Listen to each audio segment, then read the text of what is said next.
Perkenalkan, nama saya Michael Junedi dengan NIM 2955. Hari ini saya akan membuat video tentang teknologi informasi komunikasi. Contoh aplikasi penginderaan jauh di hutan. SIG atau Sistem Informasi Geografis. Untuk Indonesia, SIG sedikit banyak telah digunakan umumnya untuk bidang lingkungan, khususnya bidang kehutanan. Pada awalnya perkembangan di Indonesia, SIG hanya digunakan untuk bertujuan pembuatan peta, yaitu pembuatan peta-peta digital, tapi saat ini telah jauh berkembang di mana SIG telah digunakan untuk analisis perubahan penggunaan lahan, deforestasi, analisis daerah rawan kebakaran hutan, analisis habitat suatu satwa, dan banyak lagi.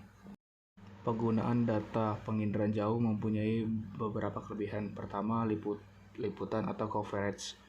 Citra penginderaan jauh biasanya mencakup area yang cukup luas. Misalnya, satu scene citra laser meliputi areal seluas 185 kali 185 km. Itu sama dengan 3,50 juta HA. Dibandingkan dengan selembar potret udara 23 cm kali 23 cm skala 1:50.000 AH. Kedua, data digital citra penginderaan jauh dapat diperoleh dalam bentuk digital, sehingga data tersebut dapat diolah secara digital dengan menggunakan komputer. Hal ini akan memberi hasil yang lebih konsisten dan proses lebih efisien. Ketiga, hal periode ketersediaan datanya. Data citra dapat diperoleh secara periodik, misalnya tiap hari 16 hari untuk Landsat TM dengan teratur, sehingga tersedianya data pada tiap periode dapat terjamin.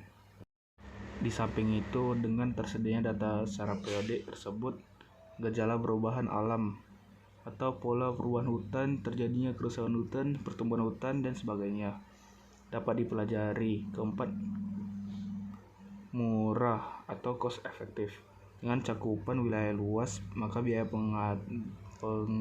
pengadaan citra persatuan luas menjadi lebih murah.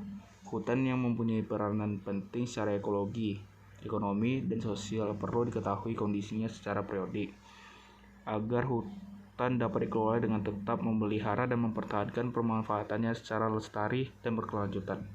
Beberapa contoh penggunaan SIG di bidang kehutanan adalah: yang pertama itu perencanaan pengangkutan hasil tebangan untuk mengidentifikasi jumlah kayu yang bisa ditebang dari suatu wilayah hutan di daerah pegunungan dan diangkut ke industri pengelolaan dengan biaya yang optimum.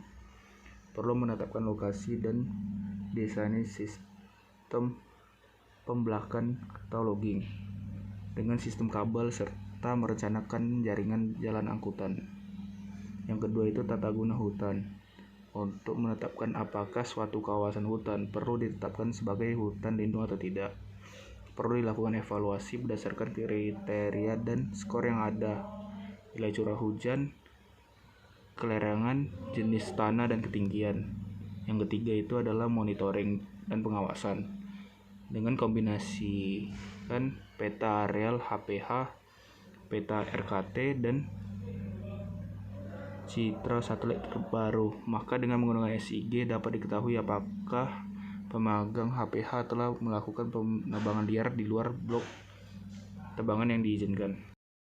Yang keempat itu adalah deforestasi dengan mengkombinasikan peta batas kawasan hutan dan citra satelit dengan bantuan SIG. Dapat diketahui besarnya perubahan kawasan hutan menjadi non-hutan, dan dengan menggunakan perhitungan didapatkan data laju deforestasi di kawasan hutan baik tingkat nasional maupun tingkat provinsi. Kebakaran hutan SIG telah digunakan untuk mengidentifikasi kawasan-kawasan yang rawan akan kebakaran dengan menoverlay dan menganalisis beberapa data biosfik seperti curah hujan, temperatur, dan RH. Yang keenam, rehabilitas lahan. Gerakan rehabilitas lahan dapat dilakukan dengan berhasil guna apabila didapatkan informasi yang akurat, baik spesial maupun non spesial, dari kawasan-kawasan kritis yang perlu direhabilitasi.